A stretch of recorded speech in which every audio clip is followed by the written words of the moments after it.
We're going to continue with part 6 of Federalist number 12. Another one of the resources that you can use to learn a lot about history, American history, literature, things of that sort, are the courses that are offered by companies like Teaching Company. One of the reasons that I include Teaching Company is that in the past, before they went online, before they became available online, they would accompany their videos and audios with books that would have the transcript of the lecturer's talk. So it's real helpful for people like yourselves that are teaching English as a second language. You don't know English as a first language, or your English is good, but there are certain terms that are used, let's say, in mythology, literature, whatever, you haven't heard but once or twice. So it helps. That transcript helps you on a lot.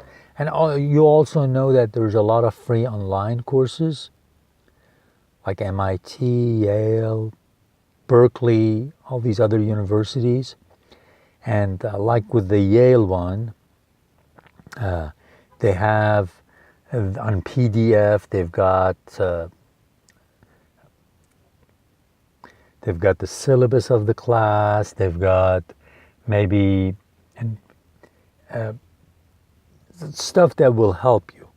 And we know that as we go forward, there will be more and more material available online that you can use.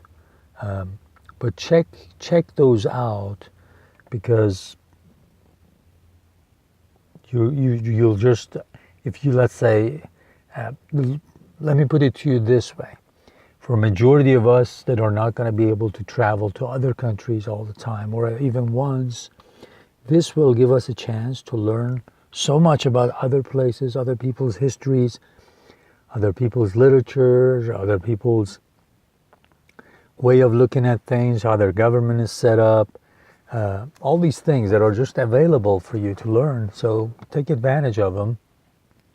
I know that Teaching Company, for example, has lots of stuff available about American history, British history, French history, just history of the world.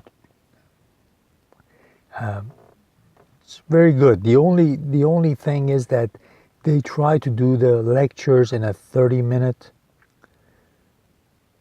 slot, 30-minute videos, and that creates a little bit of problem, because sometimes obviously the professors have to maybe cut some pieces so that they can deliver that lecture in 30 minutes.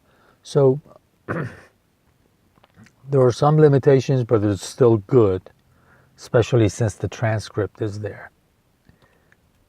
And they're mostly done by reputable scholars and teachers.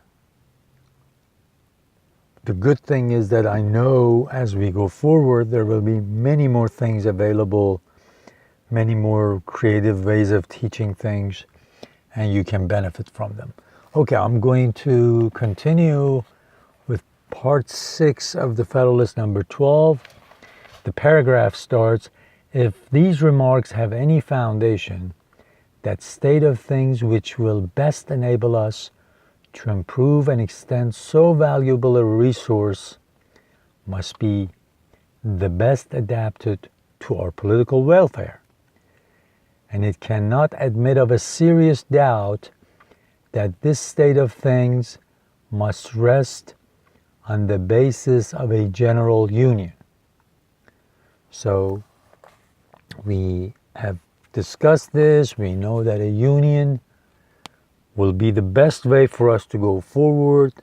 Getting united is what really answers all our problems. As far as this would be conducive to the interests of commerce, so far it must tend to the extension of the revenue to be drawn from that source.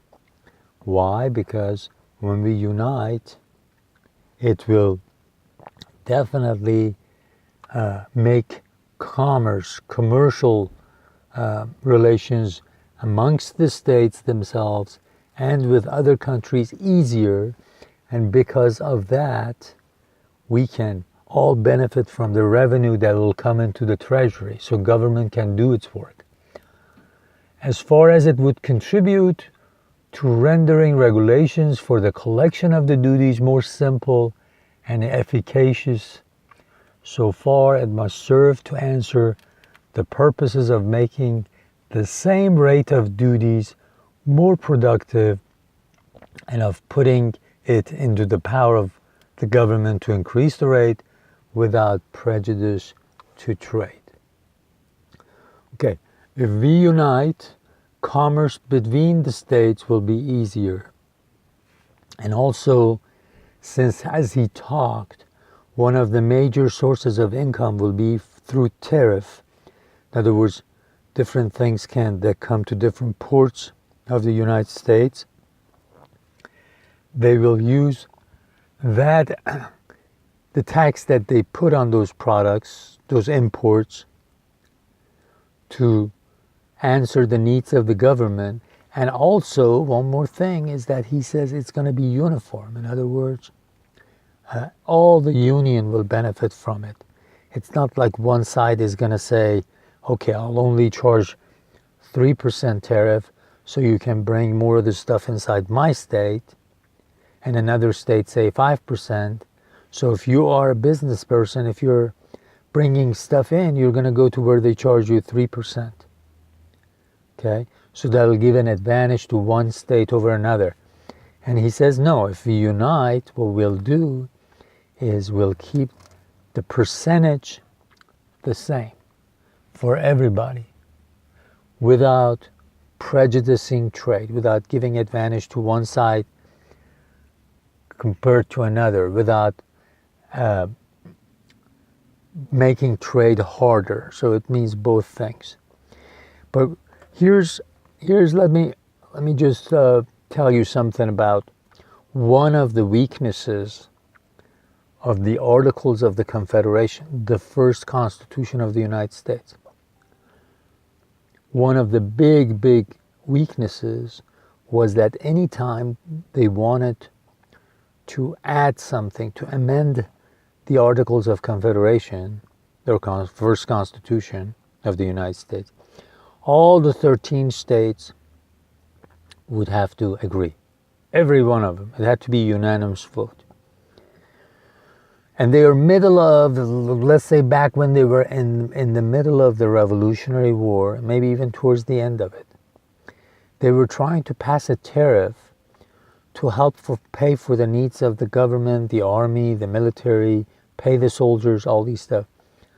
One little bitty state, Rhode Island, okay, Rhode Island blocked all of this because it did not agree.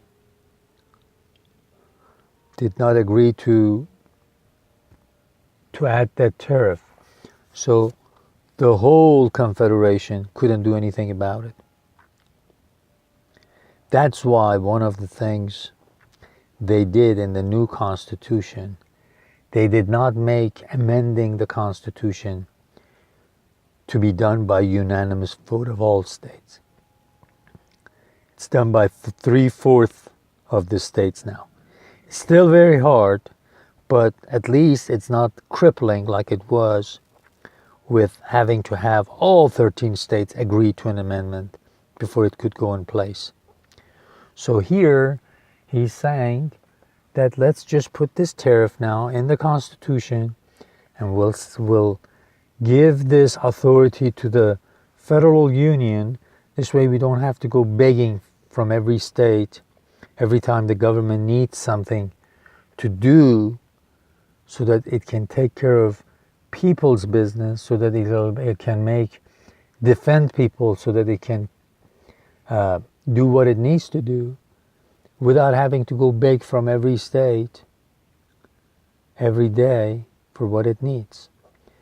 So this is one of those reasons that says we want a uniform tariff so that it'll be fair to every state, so that it won't give advantage to one part of the country opposed to another, so that everybody knows how much they're going to pay, so it won't prejudice trade, it won't make trade harder or give advantage to one side or the other. So keep these in mind as we go forward. Keep in mind that one of the worst features of the Articles of Confederation that they are trying to replace with this new Constitution is the fact that you had to have every state agree to an amendment for it to go to effect. In other words, you needed a unanimous vote, and that won't work. One example would be the Security Council of the United Nations. That's what I've been saying, that this United Nations is not going to be able to help us with our problems in the future, as we can see, because five permanent members have the right to veto anything they don't like, and the whole business of the world will come to a halt. It's almost like during these times, Rhode Island, a little state, at least compared to the rest of the states of the Union, could block any amendment and cripple everything. So right now, these five members that I've already talked about can veto anything sometimes meaningful that can be done for the world. And that's why I say it's time for us to look into a federal union for the world here in a few generations. After we study the different federal systems of the world, learn a lot from it, learn the history of different federal systems, countries that have experimented with it, looking at what happens to the European Union, and write a new blueprint for the world to unite under.